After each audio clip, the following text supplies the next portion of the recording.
puji syukur kepada Allah karena karunia-Nya pagi ini kita dapat berkumpul di ruangan kita ini untuk melihat pemaparan saya tentang budaya positif di sekolah kita.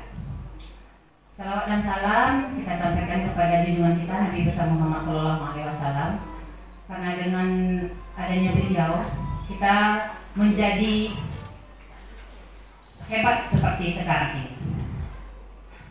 Nah, yang saya hormati Bapak Ibu Majelis Guru yang berkesempatan hadir untuk melihat pemaparan saya tentang budaya positif. Nah, saya Feni Nuris SPD, CGP Angkatan 10 Kabupaten Pelalawan, SMA N1 Bandar Petalangan. Nah, budaya positif. Nah, di sini yang akan saya paparkan yaitu yang pertama tentang perubahan paradigma belajar, disiplin positif, motivasi perilaku manusia, kebutuhan dasar, posisi kontrol restitusi, keyakinan kelas, dan segitiga restitusi. Ibu-ibu, kira-kira siapa yang tahu apa yang maksud dengan budaya positif?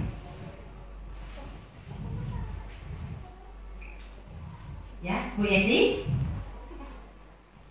Kalau bicara tentang budaya positif, kalau budaya positif itu kebiasaan yang bersifat baik yang perlu dikembangkan.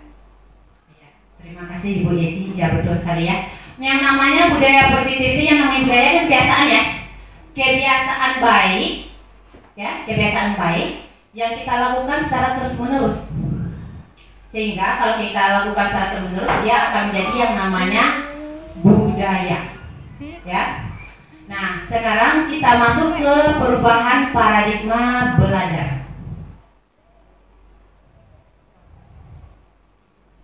Ya.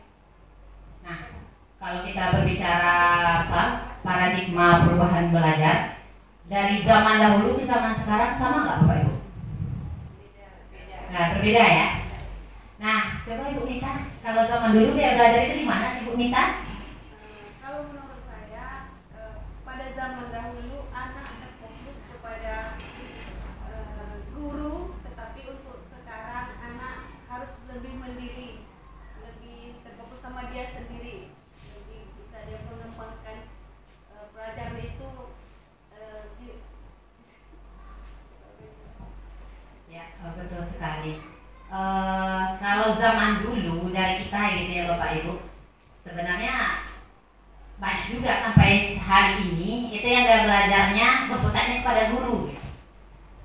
Nah, yang berpusat kepada guru itu gimana? Gurulah inti segala-galanya. Gurulah sebagai pusat informasi. Kita yang memberi ilmu, kita yang menjadi sumber, kita yang menjadi pemberi instruksi. Nah, itu deh ya, dimana ciri-ciri paradigma belajar lama itu yang seperti yang saya sebutkan tadi, berpusat pada guru. Guru adalah sumber utama pengetahuan dan pemberi instruksi. Kemudian yang ditekankan adalah hafalan. Kemudian pasif, nah siswanya ngadem aja, gurunya yang aktif, ya siswanya melempem aja. Kemudian seragam. Nah, seragam ini dengan apa? Gaya kita mengajar, apa teknik kita mengajar itu sama aja. Dari si A sampai si Z itu sama, nggak ada bedanya. Yang penting dia seragam gitu. Dah, kemudian penilaiannya berfokus pada tes. Jadi apa? Kalau anak udah berhasil tesnya, udah bisa dia menghafal sesuatu, itu berarti anak itu udah berhasil, udah hebat, udah tinggi nilainya. Nah, itu untuk paradigma belajar gaya lama. Dan sekarang untuk kurikulum merdeka itu terjadilah perubahan. Nah, di mana yang dahulunya berpusat pada guru, sekarang berpusat pada siswa. Siswa bertanggung jawab penuh terhadap diri mereka sendiri. Didorong untuk menjadi pembelajar mandiri. Dan kemudian pemahaman yang ditekankan itu, siswa memahami konsep dan dapat menerapkan dalam situasi yang berbeda. Nah, kemudian siswanya aktif. Kalau dulu yang gaya belajar lama, siswanya melempem. Kalau sekarang apa? Karena dia sebagai pembelajar mandiri, itu dia didorong supaya aktif. Kemudian pembelajarannya terdiferensiasi. Guru menyesuaikan pembelajaran dengan kebutuhan dan gaya belajar individu siswa. Jadi nggak seragam aja. Kalau dahulunya si Budi, si Rina, si Tina, gaya mengajar kita sama anak itu sama. Kalau sekarang kita lihat kebutuhannya, kita lihat bagaimana karakteristik anak itu. Jadi nggak sama, ya. Kemudian penilaiannya pun beragam. Nah, itu untuk paradigma belajar lama dan gaya belajar baru. Nah, sekarang kita masuk ke disiplin positif. Nah, disiplin positif ini mendidik anak dengan penuh cinta dan hormat. Ya, penekanannya apa, Bapak Ibu? Mendidik anak dengan rasa cinta dan penuh hormat. Nah, disiplin positif ini pendekatan pengasuhan yang berfokus pada pengembangan karakter dan keterampilan hidup pada anak tanpa menggunakan hukuman atau hadiah. Anak itu tidak boleh dihukum dan juga tidak boleh dikasih hadiah. Nah, pendekatan ini bertujuan untuk membantu anak-anak menjadi individu yang mandiri, bertanggung jawab, dan memiliki rasa hormat pada diri sendiri dan orang lain. Nah, itu tujuannya. Kenapa anak itu tidak boleh dihukum? Kenapa anak itu tidak boleh dikasih hadiah walaupun mereka melakukan sesuatu yang betul atau benar. Nah, prinsip-prinsip dasar disiplin positif ini menghormati anak. Anak-anak adalah individu yang berharga dan berhak diperlakukan dengan hormat. Jadi walaupun mereka anak-anak, mereka memiliki hak untuk dihormati. Walaupun kita lebih tua daripada anak-anak ini. Jadi nggak ada wah mentang-mentang mereka anak-anak, mereka nggak usah dihormati. Itu nggak bisa ya Bapak Ibu ya. Anak-anak itu harus dihormati. Kemudian membangun hubungan yang positif dan suportif antara orang tua dan anak adalah dasar dari disiplin positif. Kita sebagai orang tua, kita sebagai guru itu memahami kebutuhan anak. Ya. Kemudian kita mengajarkan keterampilan hidup. Orang tua perlu mengajarkan anak-anak mereka hidup yang mereka butuhkan untuk menjadi individu yang mandiri dan bertanggung jawab. Artinya bukan keinginan kita, tapi apa yang dibutuhkan oleh anak-anak kita. Sebenarnya ilmu budaya positif ini bukan hanya melulu kita terapkan di sekolah, tapi sangat-sangat bisa untuk diterapkan di rumah untuk anak kita. Jadi istilahnya ilmu parentingnya bisa diterapkan di sekolah atau di mana saja. Kemudian anak-anak dilibatkan dalam mengambil keputusan. Anak-anak harus dilibatkan dalam proses pengambilan keputusan tentang aturan dan konsekuensi. Jadi apapun mereka harus dilibatkan. Kemudian fokus pada solusi. Disiplin positif berfokus pada solusi daripada masalah. Orang tua harus bekerja sama dengan anak-anak untuk menemukan solusi yang berhasil untuk semua orang.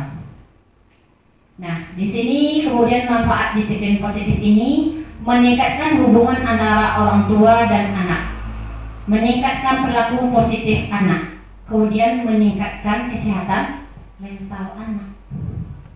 Yang sehat itu gak hanya badan aja, cuman mental anak kita itu dari dalam kandungan itu sudah harus sehat. Kemudian meningkatkan keterampilan hidup anak. Anak-anak yang disiplin dengan cara yang positif memiliki keterampilan hidup yang lebih baik. Kemudian disiplin positif ini menciptakan lingkungan yang lebih damai. Ya Bapak Ibu, ternyata memang gak asal disiplin aja. Kalau disiplin positif itu memberikan dampak yang sangat bagus bagi kehidupan anak. Bukan anak-anak aja, kita orang tua juga akan damai kalau anak kita akan bersikap baik. Nah, sekarang kita masuk ke motivasi perilaku manusia. Setiap manusia ini dia pasti berbuat sesuatu, ada yang mendasarinya, ada motivasinya. Yang pertama, untuk menghindari ketidaknyamanan atau hukuman. Dia misalnya si Budi Hari ini dia memakai sepatu warna hitam. Alasannya apa? Karena takut dihukum oleh Pak Ulia. Dijemur di depan depan kantor, di halaman sekolah. Lalu atau mungkin disuruh lari berkeliling lapangan. Jadi apa? Motivasi diri dia untuk melakukan sesuatu itu karena takut dihukum. Nah, yang kedua, untuk mendapatkan imbalan atau penghargaan dari orang lain. Nah, ini juga motivasinya bersifat eksternal, bukan dari diri dia. Dia berbuat baik hanya untuk dipuji misalnya. Jadi apa? Mungkin gak akan bertahan lama motivasi yang seperti ini. Kemudian yang ketiga, untuk menjadi orang yang mereka inginkan dan menghargai diri sendiri dengan nilai-nilai yang mereka percaya. Nah, ini dia, berarti motivasinya sudah ada dari dalam diri. Ini dia motivasinya bersifat internal. Jadi kalau ini anak yang seperti ini akan sulit digoyahkan karena dia tidak terpengaruh oleh luar. Mereka melakukan sesuatu karena nilai-nilai yang mereka yakini dan hargai, dan mereka melakukannya karena mereka ingin menjadi orang yang melakukan nilai-nilai yang mereka yakini tersebut. Nah, kita berusaha untuk menciptakan anak kita yang seperti ini. Motivasinya berasal dari dalam diri mereka, bukan karena takut menghindari hukuman, bukan juga ingin mendapatkan sesuatu. Ya. Nah, karena berhubungan dengan motivasi ini, orang melakukan kita melakukan sesuatu apa saja itu karena ada kebutuhannya. Ada berbagai macam kebutuhan dasar manusia. Kalau misalnya anak kita bermasalah, dia misalnya entah merokok, entah mungkin cabut, itu karena apa? Ada salah satu kebutuhan dasar mereka tidak terpenuhi. Nah, mungkin Bapak Ibu nanti pagi-pagi udah cemberut. Berarti apa? Berarti ada kebutuhan dasar Bapak Ibu yang tidak terpenuhi. Nah, apa saja kebutuhan dasar itu? Yang pertama, kebutuhan bertahan hidup. Nih contoh, si Dedi kemarin merebut makanan temannya. Dia menghabiskan bontot si Princess. Apa kebutuhannya? Kebutuhan untuk bertahan hidup, menghindari lapar. Nah, jadi kalau misalnya anak-anak kita punya masalah, kita lihat dulu. Mungkin ada salah satu kebutuhan dari anak kita itu yang dilanggar. Misalnya mungkin dia kebutuhan bertahan hidupnya, entah dia belum makan dari rumah. Ya Bapak Ibu.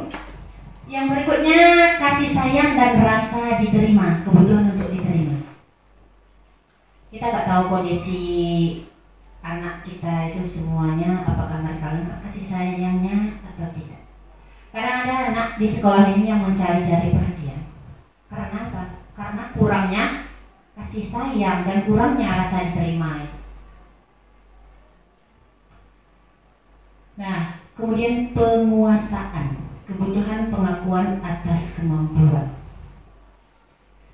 Nah, yang ini kebutuhan ini berhubungan dengan kekuatan untuk mencapai sesuatu, menjadi kompeten, menjadi terampil, diakui atas prestasi dan keterampilannya, didengarkan dan memiliki harga diri. Ada juga yang seperti itu kebutuhan dasarnya, dia pengen diakui. Nah, kemudian kebebasan, kebutuhan akan kemandirian, otonomi, memiliki pilihan dan mampu mengendalikan arah hidup seseorang. Bu, besok saya mau jalan-jalan. Ngapain kamu jalan-jalan? Wah, saya pengen bebas, Bu. Berarti apa? Kebutuhan mereka yang ingin mereka penuhi saat itu adalah kebutuhan akan kebebasan. Kemudian, nah ini yang terakhir, ada yang namanya kebutuhan dasar untuk kesenangan. Dia mungkin kayak si Alan gitu. Dia ganggu Anissa gitu. Itu apa kebutuhannya? Dia senang dia menjahili si Anissa itu gitu. Suka aja dia, happy jadi ketika dia bisa menjahili temannya. Nah, itu ya Bapak Ibu. Jadi semua manusia di dunia ini ada kebutuhan dasarnya. Jadi kalau misalnya ada problem yang nampak, yang mencuat ke permukaan, berarti dari berbagai macam kebutuhan dasar manusia itu ada yang terganggu. Entah dia kurang kasih sayang, kemudian apa lagi? Entah dia yang belum makan mungkin, entah dia juga yang hanya sekedar untuk senang-senang, dia usil untuk senang. Nah, kemudian kita berbicara, nah ini dia, kita sebagai guru, ini enak nih topiknya. Saya kemarin belajar modul 14 ini merasa berdosa ya setelah tahu. Ternyata posisi kontrol kita sebagai guru itu ada jenjangnya. Yang pertama sebagai penghukum. Kalau anak melanggar, kita hukum dengan omongan, atau dengan verbal ya, atau dengan fisik. Misalnya apa? Dia terlambat. Sudah kita nyanyi-nyanyi, kita cereweti dia, itu hukuman verbal. Oh, kamu terlambat setiap hari, terlambat, kamu lari sana keliling lapangan. Itu adalah salah satu guru tipe penghukum. Dan ternyata dari semua tipe posisi kontrol ini yang paling parah itu adalah tipe penghukum. Dan sangat tidak dianjurkan kita sebagai guru memiliki tipe ini, posisi kontrol sebagai penghukum. Sangat tidak dianjurkan. Kemudian yang berikutnya sebagai pembuat rasa bersalah. Nah, pembuat rasa bersalah ini dia satu tingkatan di bawah, di atas penghukum. Cuma dia lembut. Dia nggak menghukum dengan fisik, nggak menghukum dengan mulut atau verbal. Cuman apa? Dia menghukum dengan membuat anak itu merasa bersalah. Contoh apa kalimatnya? Budi, kamu hari ini baju kamu kamu nggak ngumpul tugas loh. Kamu nggak bikin PR ibu. Kamu nggak tahu orang tua kamu udah capek-capek banting keringat di rumah. Nggak sedih kamu? Nggak bisa kamu membayangkan betapa capeknya orang tua kamu mencarikan biaya sekolah kamu, mengasih makan kamu. Nah, itu adalah tipe pembuat rasa bersalah. Ternyata nggak boleh juga, tidak baik juga. Jadinya apa? Anak itu merasa bersalah dalam dirinya. Dia menjadi rendah harga diri. Nah, kemudian naik lagi satu tingkat teman. Nah, yang teman ini, guru pada posisi ini tidak akan menyakiti murid, nggak akan menyakiti murid. Namun akan tetap berupaya mengontrol murid melalui ajakan atau persuasi. Posisi teman pada guru bisa negatif atau positif. Jadi nggak melulu kalau misalnya anak kita posisikan diri kita sebagai teman itu bermanfaat untuk anak, nggak semuanya. Nah, kemudian yang lagi sebagai pemantau. Nah, memantau berarti mengawasi. Pada saat kita mengawasi, kita bertanggung jawab atas perilaku orang-orang yang kita awasi. Nah, ini sudah mantap dia. Nah, posisi yang terakhir adalah manajer. Nah, yang posisi manajer ini posisi yang harus kita sebagai guru itu punya. Kenapa? Di posisi manajer ini, guru berbuat sesuatu bersama murid, mempersilahkan murid mempertanggungjawabkan perilakunya, mendukung murid agar dapat menemukan solusi atas permasalahannya sendiri. Jadi kita sebagai manajer, kita kasih anak itu pilihan untuk mencari solusi dari permasalahannya, bukan kita yang menghukum. Tapi anak akan menyadari kesalahannya, dia akan terbuka mengungkapkan kesalahannya, dan dia juga akan merasa nyaman ketika dia sudah menceritakan permasalahannya. Dia nggak malu, lalu solusi yang diberikannya juga guru nyaman, dan dia pun sebagai mungkin yang melakukan kesalahan, dia juga akan nyaman setelah melakukan kesalahan. Dia akan bisa mengambil pelajaran dari kesalahan yang telah dia bikin. Jadi sekarang Bapak Ibu, yang pernah kita lakukan selama ini yang mana? Yang mana? Kalau saya pribadi, saya penghukum dan pembuat rasa bersalah. Jadi ketika diskusi di ruang kolaborasi dengan teman-teman fasilitator dan PP saya sangat merasa berdosa. Ternyata bukan yang baik. Ternyata yang dituntut dari kita itu adalah posisi manajer. Kita bisa mengayomi anak nyaman kita punya. Oke, sekarang kita lanjut ke keyakinan kelas. Nah, keyakinan kelas ini kunci keberhasilan dan kebahagiaan siswa.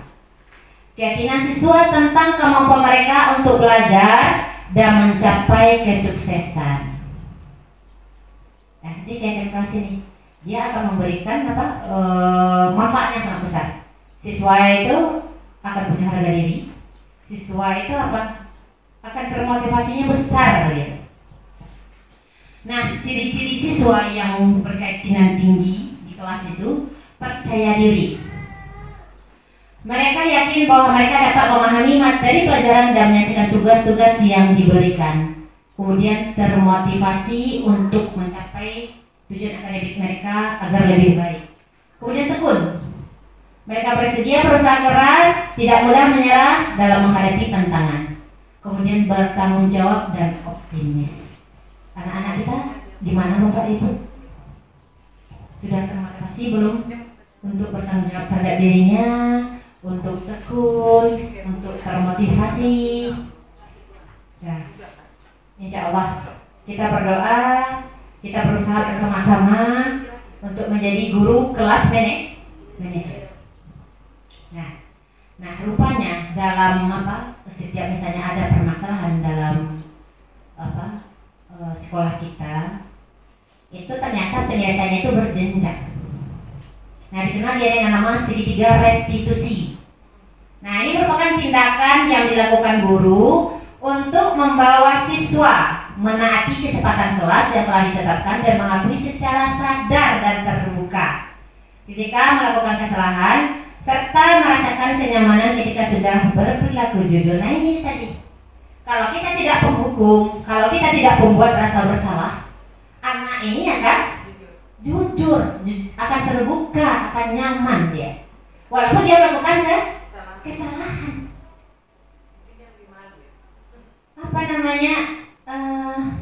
Dia mengakui gitu. Tapi ketika dia mengakui kesalahannya, kita nggak menjudge dia gitu. Karena dari posisi manajer, kita memahami dia, kita mengayomi dia. Nah, apa langkah-langkahnya? Yang pertama, menstabilkan identitas. Jika anak berbuat salah, maka ada, balik lagi tadi kebutuhan dasar. Berarti ada kebutuhan dasar dia yang tidak terpenuhi. Ketika seseorang dalam kondisi emosional, maka otak tidak akan mampu berpikir rasional. Saat inilah kita menstabilkan identitas anak. Nah, bagaimana caranya? Nah, mungkin kita bikin pertanyaan. Tidak ada manusia yang sempurna. Nah, saya juga pernah melakukan kesalahan. Nah, dengan berkata seperti itu, kita sudah menstabilkan identitas. Artinya apa? Karena kita akan berpikir, oh tidak apa-apa berbuat salah. Tapi kita nanti akan berpikir lanjut. Gak hanya sampai di situ. Kemudian kita akan memvalidasi tindakan yang salah. Menurut teori kontrol, semua tindakan manusia, baik atau buruk, pasti memiliki maksud dan tujuan. Ketika kita menolak anak yang berbuat salah, dia akan tetap dalam masalah. Jadi gak boleh kita tolak anak yang berbuat masalah itu. Yang diperlukan adalah memahami dan melakukan hal tersebut sehingga anak merasa dipahami. Itu dia. Oh, ibu juga pernah melakukan hal yang seperti itu. Jadi apa dia? Dia nggak merasa down mentalnya. Kemudian yang terakhir, kita menanyakan keyakinan. Penting menanyakan ke anak tentang kehidupan ke depan yang perlu diinginkan ketika mereka sudah menemukan gambaran tentang masa depannya. Guru dapat membantu mereka untuk tetap fokus pada gambarannya. Nah gitu ya Pak Ibu. Ternyata ketika anak berbuat salah itu ada jenjang-jenjangnya. Gak main langsung gas saja. Ya, kita tanya dulu. Kita yakinkan dulu kalau berbuat salah itu tidak apa-apa. Ibu gurunya juga pernah berbuat salah. Bukan juga pernah, pasti. Nah, pasti selalu yang namanya berbuat salah. Cuman bagaimana kesalahan itu kita ambil pelajarannya supaya kita kedepannya tidak mengulangi lagi.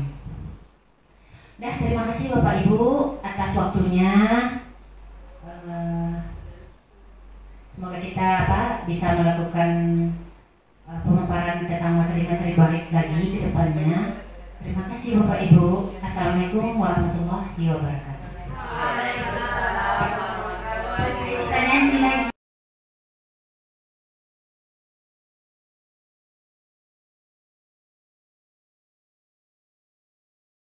Segitiga restitusi membantu murid menjadi lebih memiliki tujuan, disiplin positif, dan memulihkan dirinya setelah berbuat salah. Jadi berbuat salah itu adalah wajar. Oke.